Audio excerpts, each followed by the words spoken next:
The following is distributed by the Berean Call.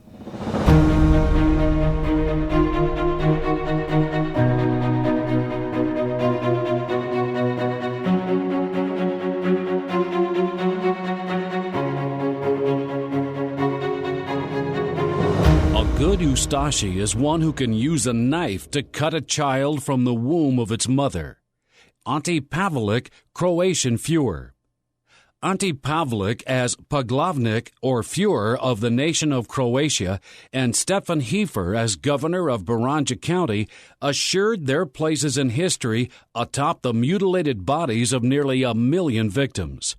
Both were middle-aged Roman Catholics, members of parliament, and participated in the genocide of their countrymen, in murders carried out with sadism that would shock even their Nazi allies, and both would escape after the war to Argentina via the Vatican ratlines to resurrect their movement in exile. Scott and John Lee Anderson, Inside the League. Chapter 20. The Slaughter of the Serbs. The Vatican's backing of Hitler and Mussolini and the Nazi puppet regime in France during the Second World War was consistent with its desire to resurrect the Holy Roman Empire, with secular leaders doing Rome's bidding.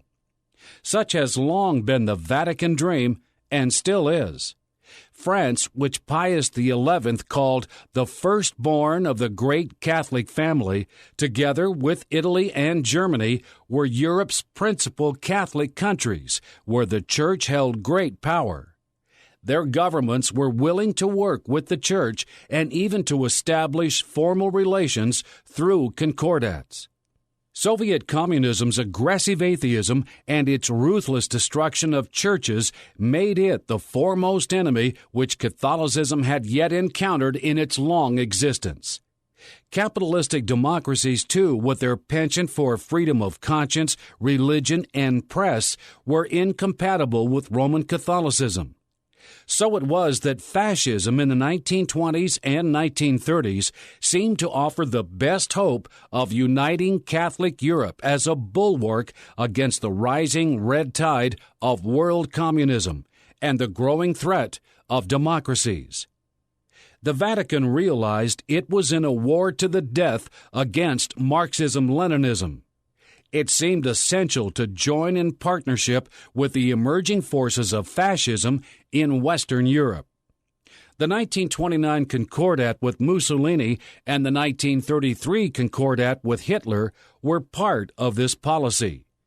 These important alliances reflected the skillful diplomacy of Eugenio Maria Giuseppe Giovanni Pacelli, who was Vatican Secretary of State, on his way to succeeding Pius XI as Pope Pius XII, just before World War II would break out in 1939. Both Mussolini and Hitler were Catholics, and their leadership would strengthen European Catholicism. The Vatican's imperialism could grow side by side with Italy's and Germany's. The Intermarium. In the closing days of World War I, Pacelli, already a rising star in the Vatican's eyes, had been the papal nuncio in Munich. He had negotiated secretly for the Vatican with the Central Powers to save Germany and Austria-Hungary from defeat. These Catholic countries were vital to the Vatican's interest in Europe. Their breakup into smaller states would mean the formation of countries in which the Catholics would be a minority, and the Church would thus lose its dominant position so important to its ambitions. President Wilson, however, had been determined to grant independence to the Southern Slavs. Thus were born the independent states of Czechoslovakia and Yugoslavia. Suddenly, the Catholic Croatians found themselves a minority in a new country controlled by the Eastern Orthodox Church. To change this unhappy situation, the Vatican launched a campaign to destroy orthodoxy in Yugoslavia and to counter the growing threat of communism in that land. In pursuit of these twin goals, the Vatican made contact in the 1920s with a group of white Russian intelligentsia who had fled the Bolshevik takeover and were determined to return to defeat the Reds.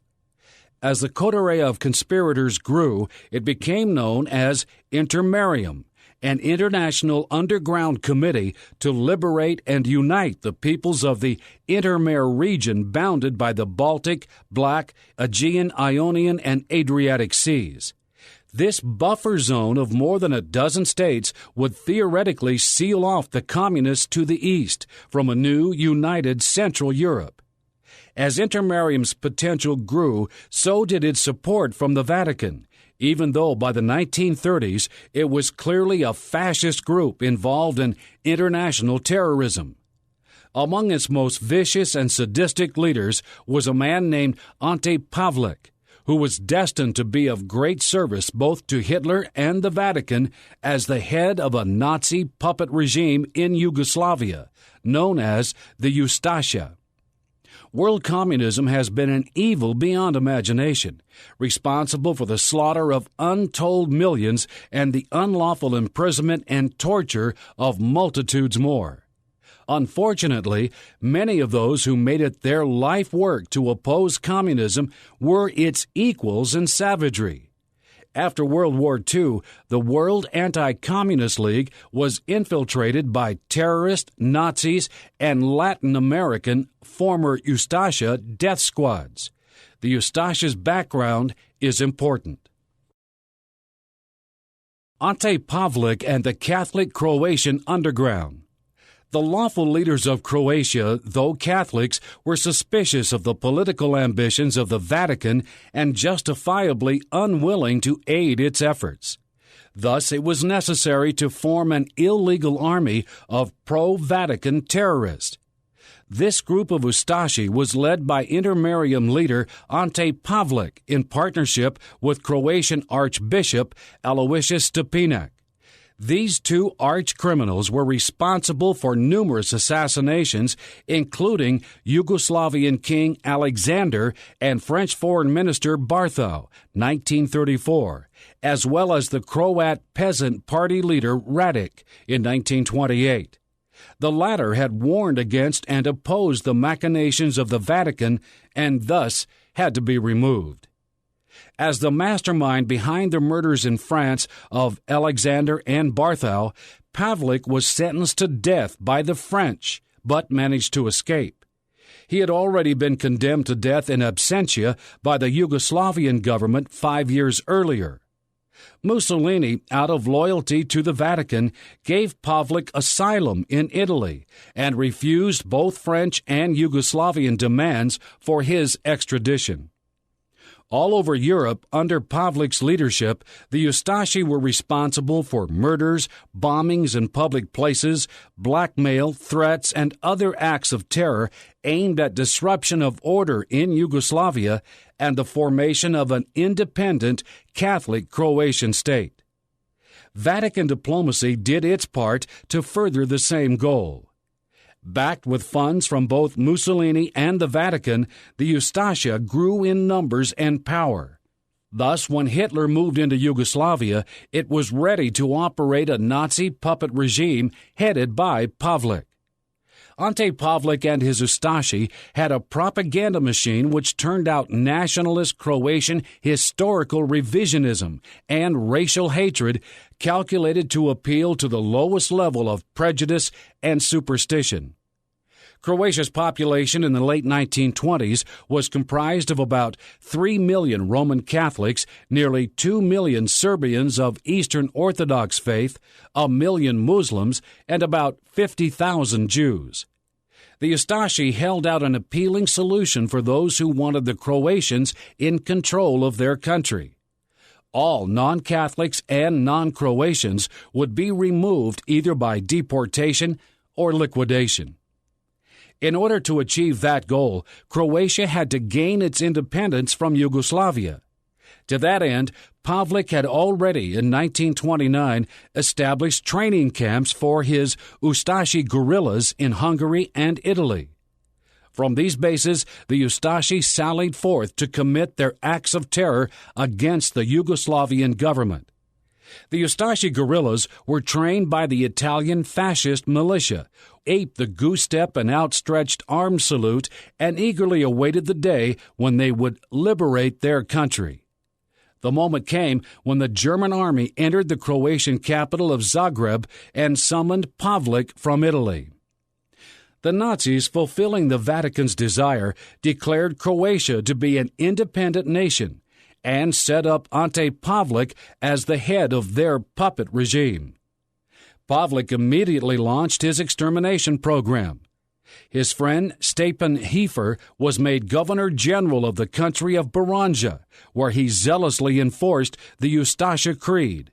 It meant that the slaughter of Serbs and the deportation of Jews to Nazi death camps was official state policy, carried out by vigilante bands of Croatian terror squads that traveled the hills and valleys in search of non-Catholic families.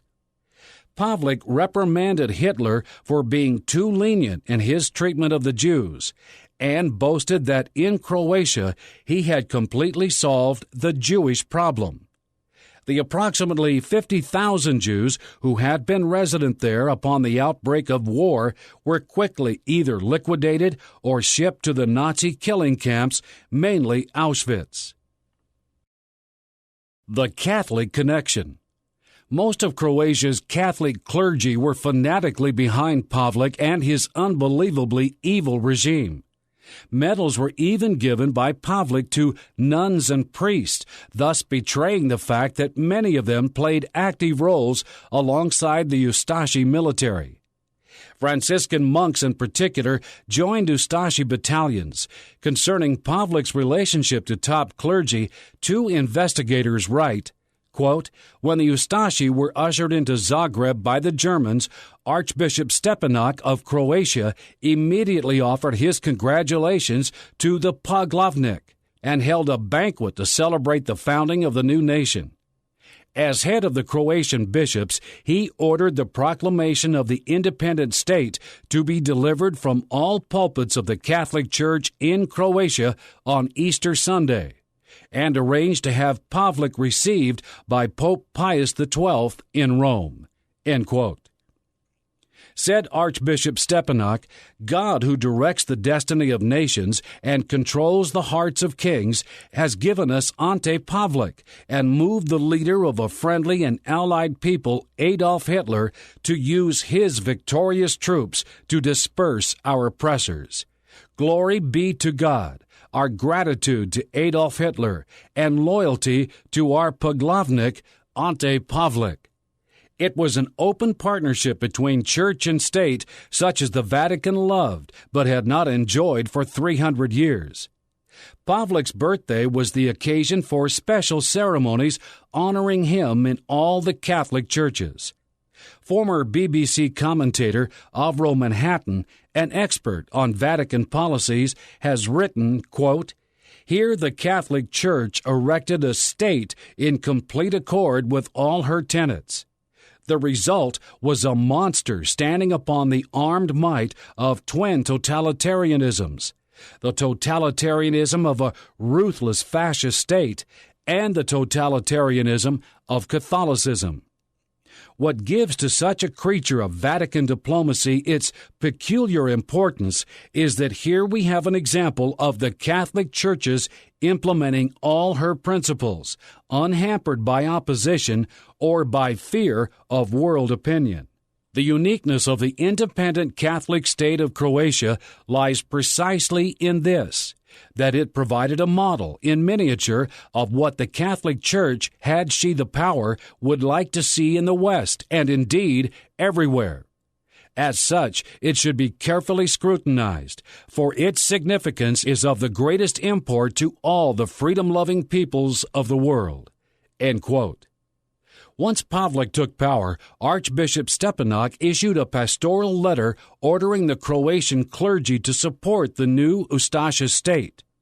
The involvement of Catholic clergy, either in active participation or in blessing the Ustashi-run Holocaust, is well documented.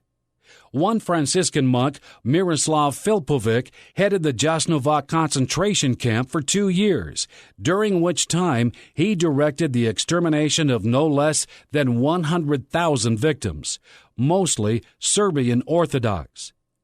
Archbishop Stepanak headed the committee which was responsible for forcible conversions to Roman Catholicism under threat of death, and was also the supreme military apostolic vicar of the Ustashi army, which effected the slaughter of those who failed to convert.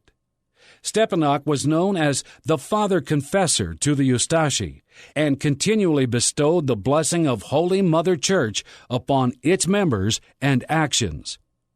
After the opening of the Ustashi Parliament, Pavlik attended the Zagreb Cathedral, where Archbishop Stepanak offered special prayers for his good friend and ordered a solemn Te Deum to be sung in thanks to God for the establishment of the new regime.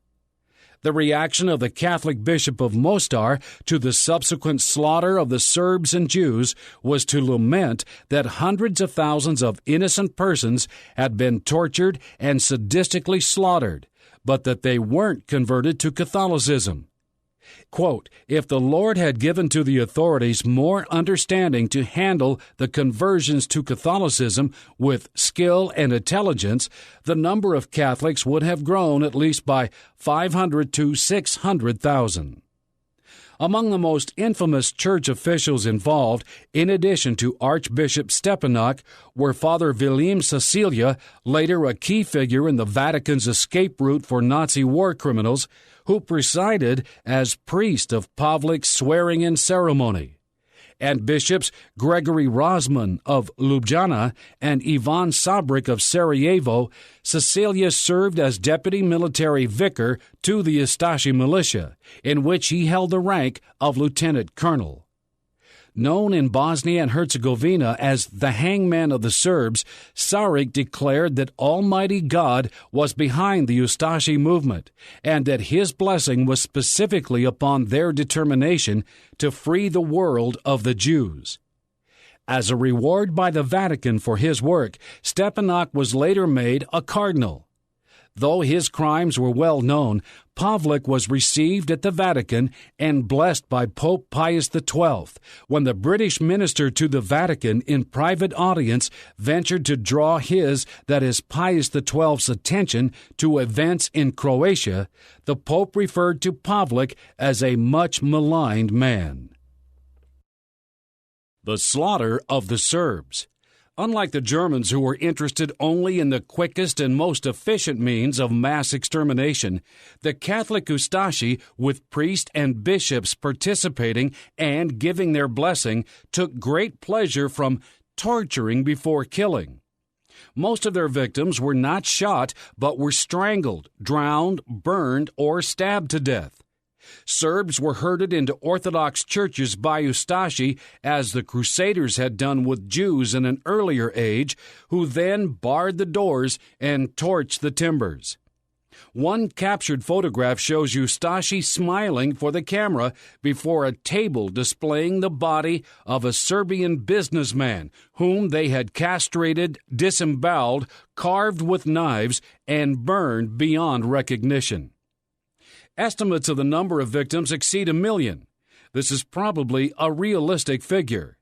Yugoslavia, in its war crimes trials, estimated that from 700,000 to 900,000 victims were tortured and put to death in the 24 concentration camps within Croatia, and tens of thousands never reached the camps. Many were Jews, but most were Serbians of Orthodox faith who were given the choice of conversion to Roman Catholicism or death. Both in Yugoslavia and the Ukraine, Roman Catholic priests, bishops, and cardinals with the full knowledge of the Vatican participated in and gave their blessing to some of the bloodiest and most barbaric massacres of the war, aimed at giving Roman Catholicism control of these regions.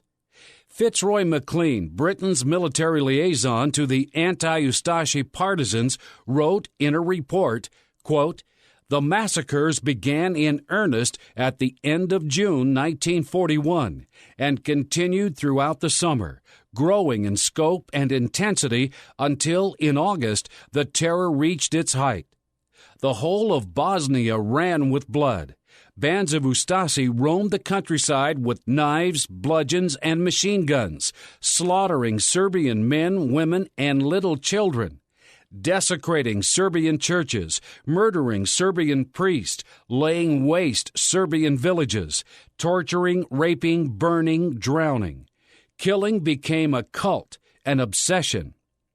The Ustashi competed among themselves on how many of the enemy they could kill. In order to impress a Pavlik, and be promoted or singled out for heroism, the bands would pose with their victims before cameras. Captured photographs, they are too grisly to reproduce, show Ustashi beheading a Serb with an axe, driving a saw through the neck of another, carrying a head through the streets of Zagreb. In all of them, the Ustashi are smiling and crowding themselves into the picture, as if to prove they had a role in the atrocity. Some Ustashi collected the eyes of Serbs they had killed, sending them, when they had enough, to the Poglavnik for his inspection, or proudly displaying them and other human organs in the cafes of Zagreb." End quote. Even the Nazis were eventually sickened by the atrocities of the Ustashi and intervened on occasion to rescue their victims, disbanding one Ustashi regiment in 1942 to prevent further atrocities. Some Italian troops hid Jews and Serbs from Ustashi bands. Heffer, however, as Governor General of a large area, was able to facilitate the continued killings. Post-war escapes and misinformation. After the war, Archbishop Aloysius Stepinac was arrested by the Yugoslav government and sentenced to 17 years in prison for war crimes. The Vatican propaganda machine portrayed Stepinac as a brave victim of communist persecution, a portrayal which has continued in the secular media, including such magazines as Newsweek.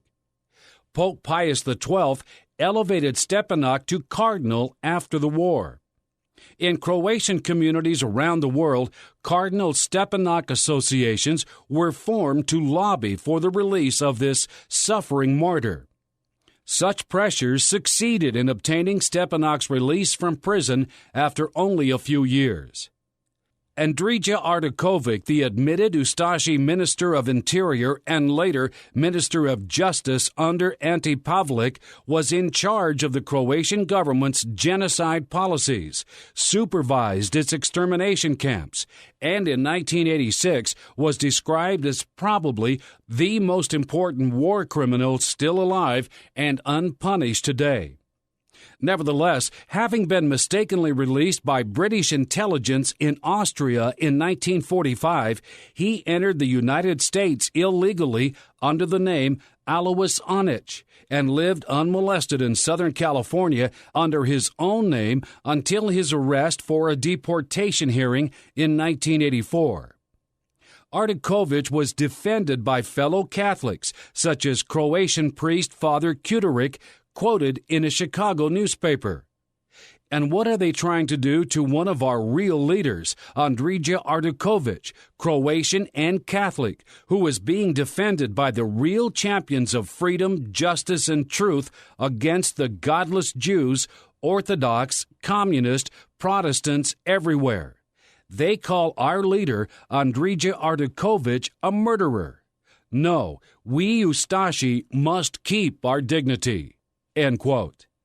Finally returned to Yugoslavia in 1985, Artukovic was tried and found guilty of numerous war crimes, including ordering the killing of the entire population of the town of Virgan Most and its surrounding villages. Sentenced to death by firing squad, he died January 16, 1988, at the age of 88 before the sentence could be carried out. To the end, his defenders portrayed Artukovic as the innocent victim of communist propaganda and persecution. Names such as Bosnia-Herzegovina and Sarajevo have become known to the world. The Serbs are probably castigated for their aggression and atrocities, yet news reports never mention the 1941 to 1943 massacres of Serbian civilians by the Catholic Ustashi, for which the Serbs are seeking revenge. A Reader's Digest article by a journalist authority on Yugoslavia mentions the Ustashi without a word about their slaughter of Serbs. It refers to Christian Croats and Serbs and ignores the fact that the Croats are Catholics and the Serbs Orthodox, and that a deep hatred exists between them. Just prior to the new war, inside Croatia, the Serbs had begun to fear another purge. Ethnic Serbs, accounting for 12% of Croatia's 4.75 million people, accused the national administration of resurrecting the spirit and policies of the Ustashi regime. The newspaper Slobodna Dalmatia was put under strict censorship in January 1993 for claiming that in the new state of Croatia it is forbidden not to be Croatian, that is, Catholic. We mourn with Archbishop Vinko Puljic the deliberate destruction of Catholic churches and slaughter of Catholics by the Serbs, which he publicized during a 3-week tour of the United States in April 1994. However, it is dishonest for him not to mention the Catholic Ustashi massacres of nearly 1 million Serbs. The sins on both sides must be admitted and repented of for there to be peace. The Vatican, which played a major role in the Ustashi's massacre of Serbs and then smuggled most of the mass murderers to freedom, denies the blood on its hands and lectures the world on truth and morality. In his State of the World address for January 1993, the Pope said that the war in Bosnia-Herzegovina has humiliated Europe and that the international community has a duty to disarm the aggressor if other means fail. Though he didn't mention Serbia directly, he implied that it was the aggressor to which he referred. Clearly, the Vatican's hypocrisy knows no bounds. In the last days of World War II, as Soviet troops closed in, Pavlik made his escape.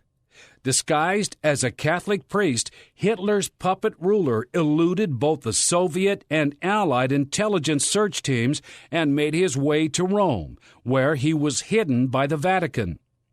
There, he met frequently with Pius XII's Assistant Secretary of State, Montini, who later became Pope Paul VI. Montini had known for years what the Ustashi were doing. As early as September 1941, a Yugoslavian named Branko Bokum had turned over to Montini a huge file of evidence, including gruesome photos and eyewitness accounts which documented the Ustashi atrocities. The Vatican saw no reason to change its policy, but continued to back their man in Croatia and his Ustashi regime and deeds. After Vatican officials had learned all that Pavlik could tell them about Soviet communism, Catholicism's archenemy, he was sent down its rat lines to Argentina. There, this sadist and mass murderer surfaced once again, this time as security advisor to Juan Perón, the Catholic dictator who welcomed fugitive Catholic war criminals for Mother Church.